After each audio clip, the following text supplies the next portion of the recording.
All right, and we are back. We are talking about preparations for engaging with the narcissist. So this is part of a playlist of what I call the rules of engagement for a narcissist. There's two key areas to this. One is the preparations. The other is the actual rules of engagement. We're talking about preparation first. So emotional preparation is by far the most important preparation you can do. And this is because naturally you don't want to engage with the narcissist. This is somebody you do not like. You do not want to have to talk to them, and they revel in it. You know, it's a pig and it's a pig rolling around in his shit, just waiting for a shit rolling partner. And of course they love it. The more you don't want to roll around in the shit, the happier it's going to make them to pull you into it, right? So think of the combination of a pig rolling around in shit that has a big grin like the Cheshire Cat, and that's what you're dealing with. But there are some key emotional preparations that you can take that will flip this scenario and make the pig uncomfortable. Because, well, let's see, what's the antidote? Well, obviously, you approach the pig with a water hose and go spraying the pig. They don't like that much. So when you think of it like that, suddenly you're empowered, okay? Now, emotional preparation. We know what their game is going to always be. They have a set list of tactics that they use to fight and argue. They sort of custom tailor it to you, and they'll favor one tactic over the other, but it's always the same result. And the same result that they always go for is to change the subject and keep attention off them and on to you. So when they're arguing and when they're fighting and you're talking to them, they're going to do one of two things. When they are correct, they find something to be correct about, and then they stay on point and they drill it deep into the earth. They drill it into your head. I am right, I am right, I am right. When anything contradicts that, then they switch. They go to flip it on you. You are wrong, you are wrong, you are wrong. Overall, that's really their own dichotomy. I'm right, I'm right, I'm right. You're wrong, you're wrong, you're wrong. I'm right, you're wrong, you're wrong, you're wrong. I'm right, you're wrong, I'm right, you're wrong, I'm right, you're wrong. Well, that makes it easy. That makes it real easy. Because all you have to do is, I'm right. No, you're not. You're not right, you're wrong. Like, no, you're wrong. No, I'm right.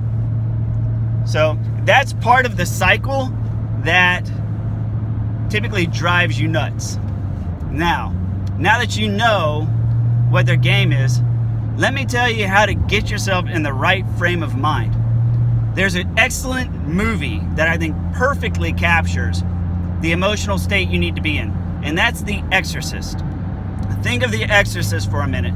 The priests, when they're there in the room with the girl, and all these horrible things start happening around them. There's all these distractions, the green vomit, the head spinning around, the whole, and the woo-hoo, scene, all that stuff. That's horribly distracting. And whenever they go in, they say, no matter what, do not listen to what the beast has to say. Do not get sucked in. Follow my lead.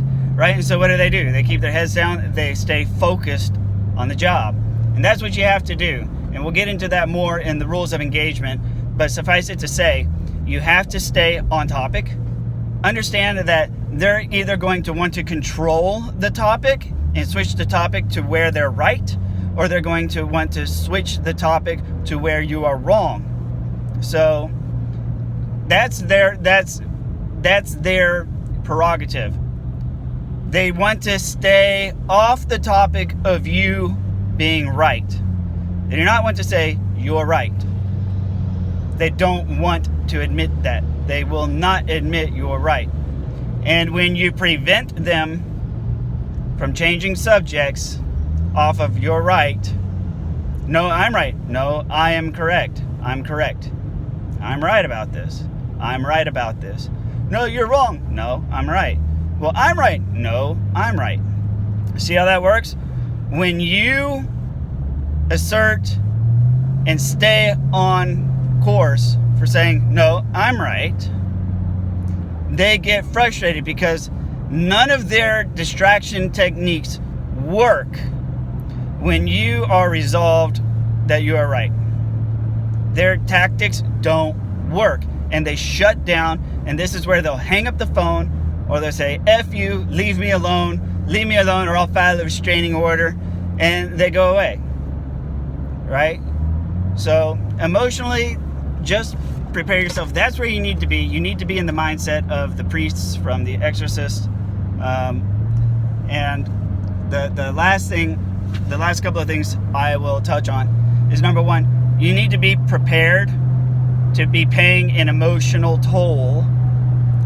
So when you think about that, understand there's going to be an emotional toll to be paid for dealing with them. Now, you should view it as, fine, I'm willing to pay the emotional toll to do this. I understand there's going to be emotional cost. There will not be an emotional extortion. I will not allow them to extort me emotionally. I am prepared to have this specific set of emotional tolls to pay. No more. So there's going to be an emotional toll to pay when you do this. And lastly, there was one thing I forgot. And that is, how do you what is the most sound core for your emotional arguments? What do you draw from? Do I come from, from what emotional angle do you approach this? The best and most correct angle of attack is to always approach from what you feel is right and what you feel is best. That is the absolute most difficult thing. That's the most difficult angle of attack for anybody to go to saying, no, you're wrong, I'm right, you're wrong. No, it's what I feel is best. This is what I feel is best. You're wrong. How am I wrong? It's what I feel is best. Explain to me how I'm wrong. Well, because blah, blah, blah. No, just because I feel something different than you doesn't make it right or wrong. It makes it different. I'm not wrong on this. This is what I feel is best. Now, if you can justify explaining to me a better option, let's talk about that. Right? And so whenever they get into the dichotomy of I'm right, you're wrong, you say, well, no, this is what I feel is best for, in the case of the children, this is what I believe is best for the children. And if you disagree with me on that, explain to me what is best for the children. They're going to have so much difficulty doing that. They get so confused when they have to describe what they feel is best for another person that is not themselves. Makes sense? They only want to talk about what's best for them, not what's best for somebody else. So you say, well, that's not what's best for the kids. That's what's best for you. We're talking about the kids. It doesn't have anything to do with you. This has everything to do with the kids. Let's talk about what's best for the kids. And this is how I feel. And if you feel there's a better option for the kids, let's hear it. But I'm not going to sit here and talk to you about what you feel is best for you. We're talking about what's best for the children. And they're not going to be able to do it. So that's all I got for emotional preparation. Next, we're going to talk about a few of the other areas. So we'll see you then.